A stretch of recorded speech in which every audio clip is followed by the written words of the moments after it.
Good afternoon students. आज हम लोग इस वीडियो के माध्यम से बेसिक इंग्लिश ग्रामर जिसके अंतर्गत एनालिसिस ऑफ सिंपल सेंटेंसेस के विषय में जानकारी प्राप्त करें। इसके पहले आप जानते हैं कि किसी भी सेंटेंस के दो भाग होते हैं, सब्जेक्ट और प्रेडिकेट। सब्जेक्ट और प्रेडिकेट के विषय में काफी कुछ वीडियोस के अंतर्गत समझाए जा चुके हैं। सब्जेक्ट क्या होता है, सब्जेक्ट के कितने पार्ट होते हैं, फिर प्रेडिकेट क्या होता है, प्रेडिकेट के कितने पार्ट्स होते हैं। यहां पर जो टॉपिक डाला गया वो कॉम्प्लीमेंट, इसके पहले आया हुआ था कि प्रेडिकेट में कुछ वाक्यों का निर्माण इस प्रकार से होता है कि उसमें जो बी से बनने वाली क्रियाएं है, इज, आर, एम, वाज, वर या अन्य लुक, सिम इत्यादि, वह अपना अर्थ अकेले पूरा नहीं कर पाती। वाक्य का अर्थ वह संपूर्ण नहीं करती। उनके अर्थ को पूरा करने के लिए कोई न कोई शब्द या शब्द समूह रखना पड़ता है। जो शब्द या शब्द समूह उनके बाद आता है अर्थ को पूरा करने के लिए, उसे कहते हैं कॉम्प्लीमेंट या पूरक। और ये बी से बनने वाली जितनी भी क्रियाएं हैं, प्रेजेंट टेंस में is, are, am, past tense में वाज, वर, फ्यूचर टेंस में विल बी, शायद, यह अकेले अपना अर्थ पूरा नहीं कर पाती। जैसे राम इज, राम है, तो प्रश्न खड़ा होता है राम क्या है, तो आप आगे डाल देते हैं डॉक्टर है, इंजीनियर है, प्लेयर है, वाक्य पूरा हो जाता है। ये शब्द जो आप रख रहे हैं, ए प्लेयर, इंजीनियर, डॉक्टर, ये क्या है, इज के अर्थ को पूरा करने के लिए आया। दूसरी तरह से कहिए सब्जेक्ट की व्याख्या कर रहा है, इसे सब्जेक्ट कॉम्प्लीमेंट कहते भी। उसी से संबंधित ये कॉम्प्लीमेंट होता क्या है और कितने प्रकार से होता है, उसके विषय में विस्तृत रूप से चर्चा की गई है।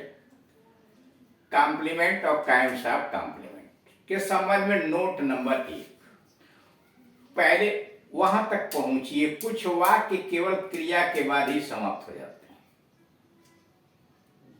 और पूर्ण भाव भी व्यक्त हो जाता है। ऐसी क्रियाएं इंट्रांजिटिव कहलाती हैं। कारण कुछ वाक्य ऐसे होते हैं कि जिसमें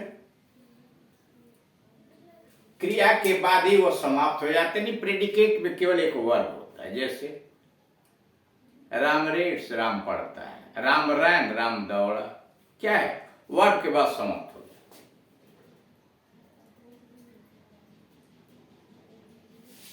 तो ऐसी क्रियाएं जैसे ही कम्स, वह आता है,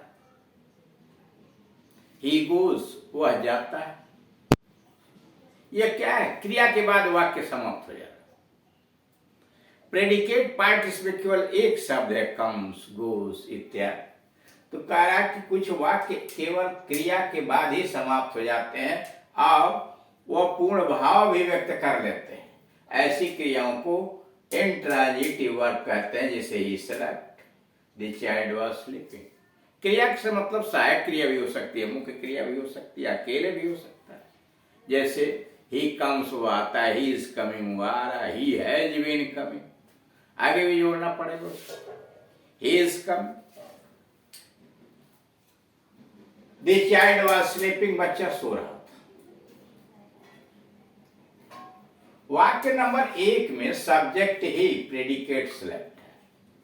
वाक्य नंबर 1 जो लिखा हुआ है ही सेलेक्ट में, उसमें सब्जेक्ट ही तथा प्रेडिकेट सेलेक्ट है। यहाँ प्रेडिकेट केवल वर्ब है। इसी प्रकार वाक्य नंबर 2 में सब्जेक्ट द चाइल्ड है तथा प्रेडिकेट वाज स्लीपिंग है। यहाँ भी प्रेडिकेट केवल वर्ब ही है।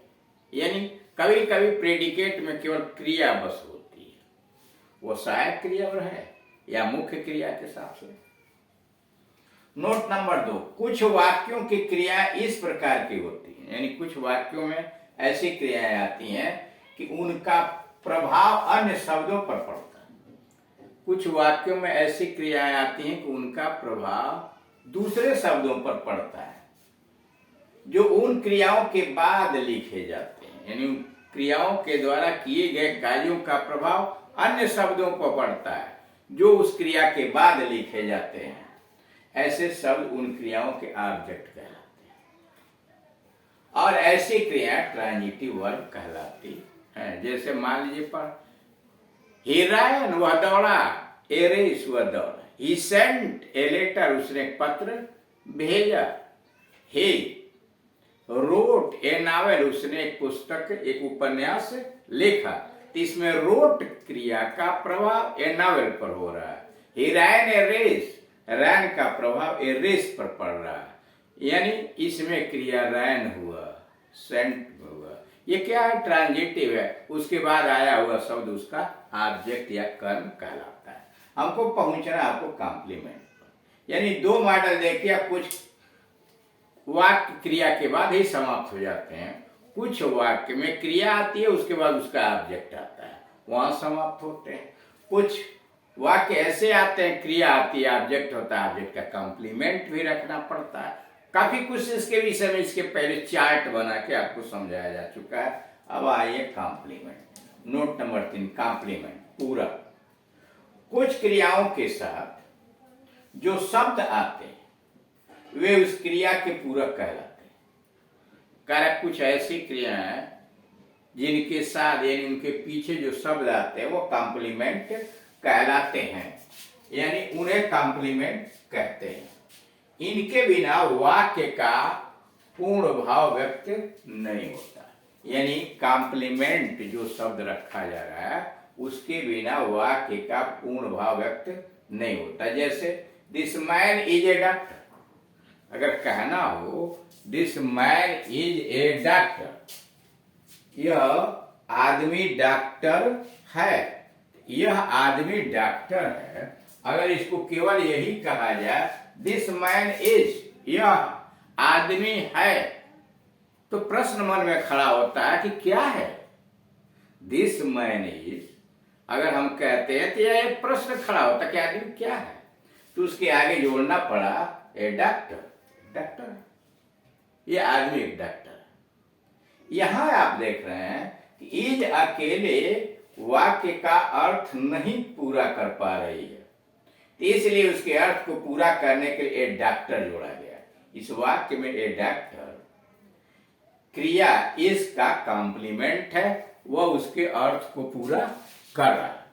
इस तरह से ए डॉक्टर शब्द दिस मैन के लिए आया, ये डॉक्टर जो आया है वो किस लिए आया है? क्रिया के बाद जो रखा गया है कि ए डॉक्टर, वो आया हुआ है केवल वाक्य के अर्थ को पूरा करने के लिए, और दिस मैन के लिए आया है। दिस मैन क्या है? सब्जेक्ट के स्थान पर आया है। तो इसका मतलब यह है कि ए डॉक्टर जो आया है वह दिस मैन के लिए आया हुआ है, यानी यहां वह सब्जेक्ट कॉम्प्लीमेंट के रूप में प्रयोग किया गया है।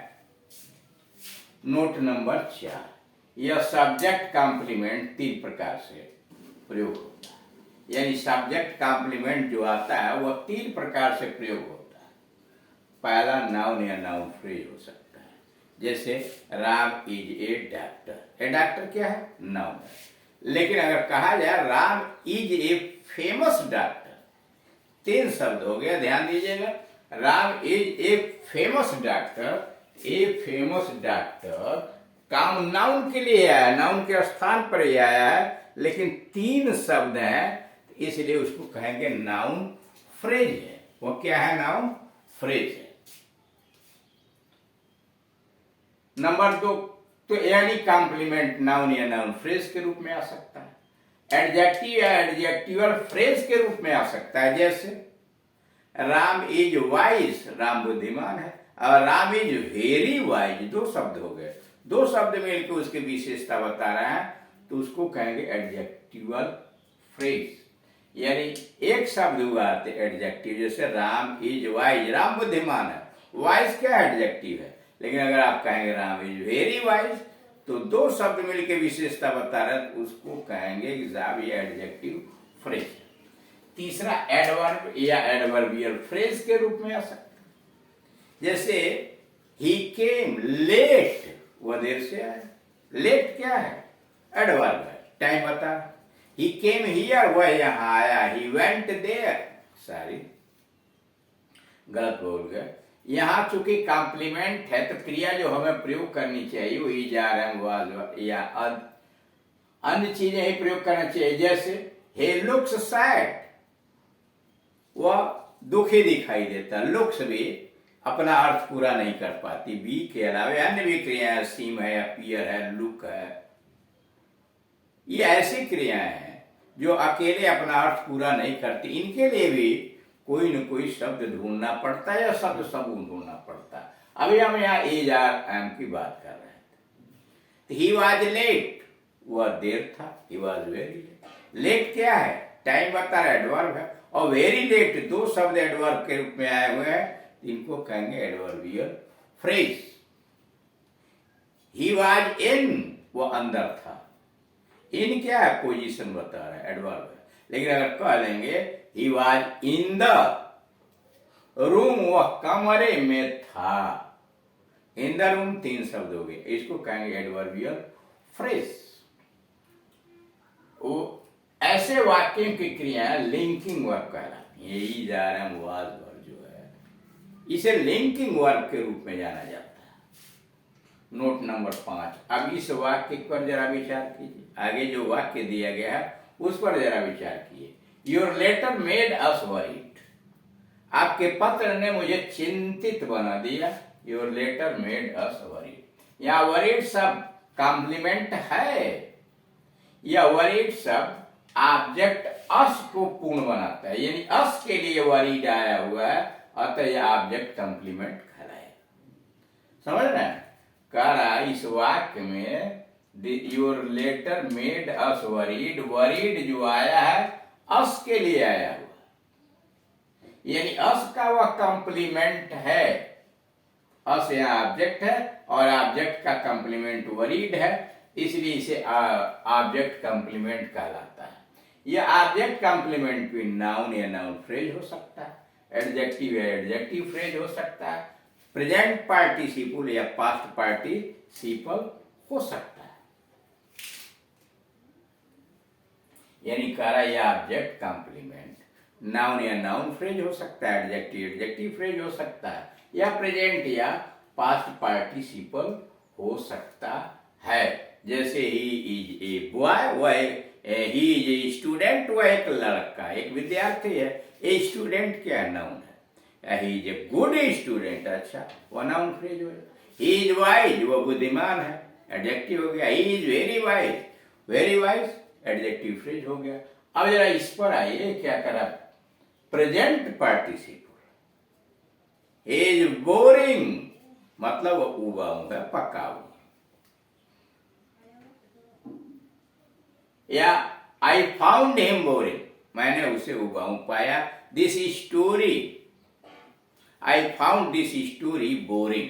बोरिंग क्या? प्रेजेंट पार्टिसिपल है, मुख्य क्रिया में आईएनजी जोड़ा गया, और कहीं कहीं पास्ट पार्टिसिपल क्रिया का थर्ड फॉर्म है। जैसे यहाँ लिखा हुआ है this your letter made us worried. Worried क्या क्रिया का थर्ड फॉर्म है। यानी ऑब्जेक्ट कॉम्प्लीमेंट के रूप में noun noun phrase, adjective adjective phrase, या प्रेजेंट या पास्ट पार्टिसिपल आ सकता है। अब इस चैप्टर के लास्ट बात में आइए, वर्ड ऑर्डर इन प्रेडिकेट। संक्षेप में देख लीजिए पूरे चैप्टर को, प्रेडिकेट पार्ट में मोटे तौर पर जान लेना है कि प्रेडिकेट में कौन कौन से पार्ट कहाँ आएंगे, कौन पहले, कौन दूसरे नंबर पर, कौन तीसरे नंबर पर रखा जाएगा। जिसमें मोटे तौर पर प्रेडिकेट के शब्दों को निम्नलिखित क्रम में होता है। पहला, कुछ ऐसी क्रियाएं आएंगे, कुछ ऐसे वाक्य आएंगे जो क्रिया पर ही समाप्त हो जाएंगे। जैसे ही स्लेप्ट, वो सोया। स्लेप्ट मेन वर्ब है, तो अकेले वर्ब प्रेडिकेट है। उसके बाद यहां पहले आइए, ही वॉज स्लीपिंग, वह सो रहा था, हेल्पिंग वर्ब मेन वर्ब, ठीक। और उसके बाद एडवर्ब आ जाता है। ही वॉज स्लीपिंग कहाँ? इन द रूम, कमरे में। He slept in the room, वो कमरे में सोया, या he slept at house, in house, वो घर में सोया। अब ये क्या है? वो सेल्फ सहायक क्रिया आई, मुख्य क्रिया आई, उसके बाद एडवर्ब आया। कुछ क्रियाओं, कुछ प्रेडिकेट पार्ट वाक्यों में ऐसी बनावट होती है कि प्रेडिकेट में वर्ब आता है और कॉम्प्लीमेंट आता है। जो अभी समझाया कि Ram was vice, Ram was a player, ये क्या है? कॉम्प्लीमेंट है। तीसरे प्रकार में क्रिया आती है, क्रिया के बाद ऑब्जेक्ट आता है। जैसे ही ran a race, he wrote a letter. Number 4, कुछ क्रिया, कुछ वाक्य ऐसे होते हैं कि वर्ब आता है, पहले इनडायरेक्ट आ जाता है, तब डायरेक्ट ऑब्जेक्ट आता है, बाकी चीजें उसके बाद में हो सकती हैं। जैसे ही सेंट मी ए लेटर, उसने मुझे एक पत्र भेजा। राम बाट हे सिस्टर ए बुक, राम ने अपनी बहन के लिए पुस्तक खरीदा। उसके बाद वही वाक्य उलट के भी लिखा जा सकता है, वर्ब आएगी पहले, क्रिया यानी उसके पहले डायरेक्ट ऑब्जेक्ट, जैसे राम सेंट ए लेटर, और उसके बाद टू या फार लगाना पड़ेगा नियमानुसार, जिसकी चर्चा आगे बहुत की जाएगी। तो टू या फार लगाएंगे इनडायरेक्ट ऑब्जेक्ट के पहले, तो Ram sent me a letter, sent, अब इसको उलट दीजिए, Ram sent a letter, indirect object पीछे चला गया तो टू मी, या Ram bought a book for her sister, for her लगाएंगे, यानी कहीं टू लग जाता है कहीं फॉर। सीधी बात, अगर वर्ब के बाद इनडायरेक्ट ऑब्जेक्ट पहले आता है, डायरेक्ट ऑब्जेक्ट पीछे आता है, तब कोई प्रीपोजिशन नहीं लगेगा टू फॉर में। जैसे Ram sent me a letter, लेकिन यही उलट देंगे, पहले डायरेक्ट लिखेंगे बाद में इनडायरेक्ट लिखेंगे, तो टू फॉर लगाना पड़ेगा, Ram sent a letter to me. अब आइए नंबर 6, वर्ब। कुछ वाक्य ऐसे होते हैं जिसमें वर्ब आएगा, ऑब्जेक्ट आएगा और ऑब्जेक्ट कॉम्प्लीमेंट होगा। अभी ऑब्जेक्ट कॉम्प्लीमेंट आपको समझाएगा कि कौन कितने तरह का हो सकता है, नाउन हो सकता है, एडजेक्टिव हो सकता है। नंबर 7, कुछ वाक्य ऐसे होंगे जिसमें वर्ब आएगा और वर्ब के बाद एडवर्ब मैनर आएगा, यानी क्रिया आएगी और क्रिया के बाद एडवर्ब मैनर आएगा। जैसे ही रैन फास्ट या ही रैन वेरी फास्ट। कुछ वाक्य ऐसे आएंगे कि वर्ब आएगा, एडवर्ब मैनर आएगा, फिर एडवर्ब प्लेस आएगा, और फिर उसके बाद अदर वर्ड एडवर्ब लिखेंगे, एडवर्ब प्लेस के बाद अदर एडवर्ब्स, और तब अंत में एडवर्ब ऑफ टाइम लिखते हैं। यानी अगर कई एडवर्ब एक साथ लिखना हो तो क्रिया के बाद सबसे पहले एडवर्ब ऑफ मैनर, फिर प्लेस, और लास्ट में एडवर्ब ऑफ टाइम, बीच में adverb of cause, adverb of purpose, adverb of reason, आलिया, जितने भी वांट कर सकते हैं। 8वां, कुछ वाक्य ऐसे आते हैं जिसमें हेल्पिंग वर्ब होती है और उसके बाद फ्रीक्वेंसी एडवर्ब होती है। जैसे ही ऑफन कम्स, वो प्राय आता है, ठीक। ही डज नॉट कम, वो नहीं आता। अब इसमें क्या है? हेल्पिंग वर्ब है। या ही समटाइम्स प्ले, वो कभी कभी खेलता है। अब इसी को बना दीजिए कि सहायक क्रिया पहले डालिए, मुख्य क्रिया बाद में डालिए, तो उसके बाद वो कहेंगे एडवर्ब ऑफ फ्रीक्वेंसी।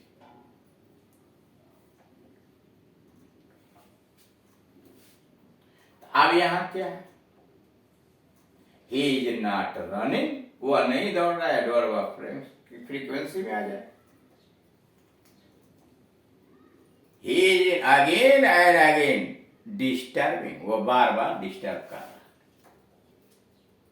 अब आइए बी पार्ट पे, एडवर्ब ऑफ मैनर होता क्या? जैसे वेल, ही प्लेड वेल, वो अच्छा खेला। एडवर्ब वाइजली, बुद्धिमानी पूर्वक, फुरिशली, मूर्खता पूर्वक, क्लेवरली, चतुराई पूर्वक, इत्यादि एक्सेट्रा। एडवर्ब ऑफ प्लेस में हियर है, देयर है, इन द स्कूल है, एट होम है, मुंबई है, इन मुंबई आदि, यानी जो स्थान की तरफ संकेत करे। एडवर्ब ऑफ टाइम में today, tomorrow, yesterday, in the morning, in the noon, ये क्या है? एडवर्ब ऑफ टाइम है।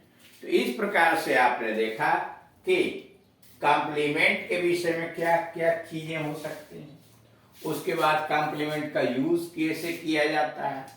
अब यहां देख रहे हैं कि कुछ क्रियाएं लिंकिंग वर्ब के रूप में आती हैं, उनके साथ कॉम्प्लीमेंट लगाना पड़ता है। उसके अलावा भी कुछ अदर देन है तो उनके साथ कॉम्प्लीमेंट, कुछ ऑब्जेक्ट कॉम्प्लीमेंट के रूप में प्रयोग किए जाते हैं और फिर प्रेडिकेट का एक तरह से निचोड़ निकाला गया कि प्रेडिकेट पार्ट मुख्य रूप से किस तरह से रखे जाते हैं। थैंक